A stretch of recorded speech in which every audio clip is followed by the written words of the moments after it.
Жекеленген контент өндірушілер мен кәсіпкерлер рулық сананы жалаулатып, күнделікті тұтынатын футболка мен шапандарға ру атауын жазып, оларды бренд немесе маркетингтік өнім ретінде сатылымға шығаруда.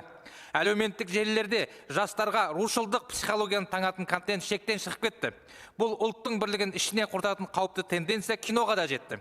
Жуырда «Руың кім» деген фильм прокатқа шығыпты. Жанры комедия. Бұл арқылы кино түсірушілердің не айтпақ болғаны белгісіз.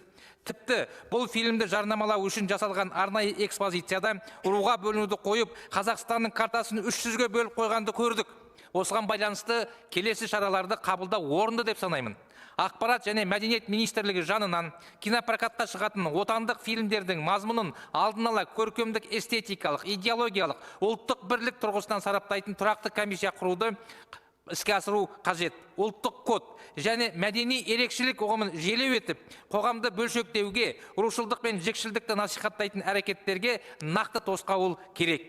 Мәдени салада, әлеуметтік желіде Қазақстанның барлық халықтарының бірлігін көрсететін, жалпы ұлттық біз қазақпыз деген мағынадағы контентті көбейтуге кірісуге тиіспіз.